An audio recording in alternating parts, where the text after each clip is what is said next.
እሺ ከዚህ በኋላ እነዚህን ሁለት ዕውሮች ሰው ጩኸታቸው በጣም ከፍ ያለ ስለነበር ብዙ ዝም እንዲሉ ገሰጿቸው። እነሱን ግን ጌታችን ወደ ኋላ ተመልክቶ ምን አደርግላችሁ ዘንድ ትወዳላችሁ አለ ማለት ነው። በዚህን ጊዜ እናይ ዘንድ እንወዳለን አለ።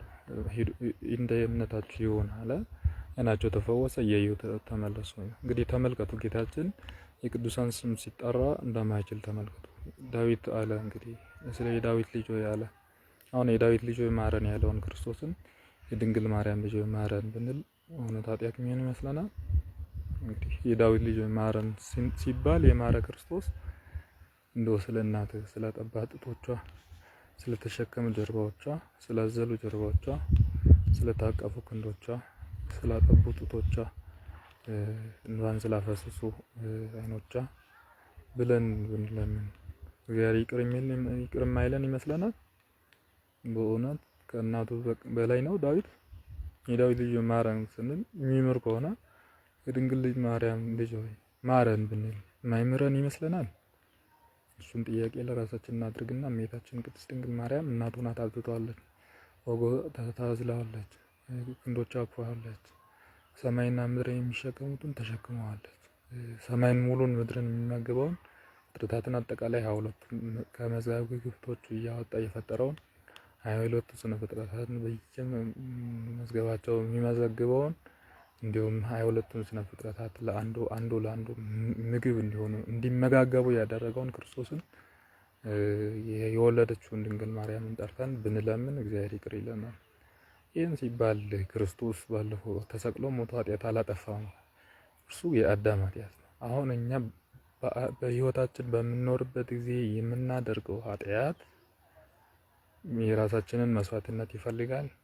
ወደ እግዚአብሔር የቀረቡ ሰዎችን ልመና ይፈልጋል። ይህ ምንም ጥያቄ የሌለው የራሳችንን መስዋዕትነት ማለት ንስሐ መግባት፣ የበደሉትን መካስን ይፈልጋል እንጂማ ዝም ብሎ ክርስቶስ አድኖናል እያሉ ኃጢአት መስራት ክርስቶስ ማዳኑ ኃጢአት እንድሰራ ይሆናል ማለት ነው። ይሄ በጣም ስህተት ነው የሚሆነው። ማዳኑ ከአዳም ኃጢአት ሁላችንም ነፃ ነን። እኛ ከምናደርገው ኃጢአት ግን ተጠያቂዎች ነን። እንደዚህማ ባይሆን ወንጌል ማሰብ አስፈለገ። ቀኝ አርብ ተሰቅዬ ሞቼ አድኛቸዋለሁ፣ ዝም ብላችሁ መከራ መቀበል የሚባል ነገር የለም፣ ዝም ብላችሁ ኑሩ ይለን ነበረ ክርስቶስ። እንደዛ ግን አላለም።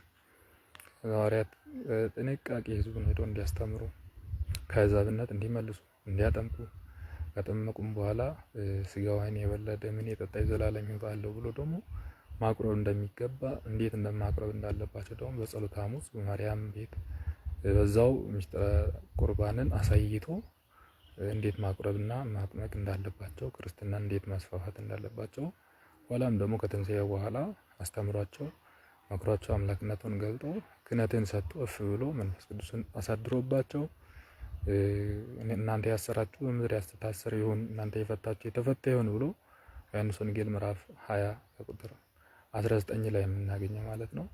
በዚህ መልኩ ስልጣንን ሰጥቶላቸው ሄዷልና በቅዱሳን ስም የምንማጸነው እኛ ስለምናደርገው ኃጢአት እንጂ በአዳማዊ ግብር የመጣብንን ኃጢአት እሱን ድጋሚ አንጠየቅም። ለምን ዕፀ በለስ በላ እንባለን?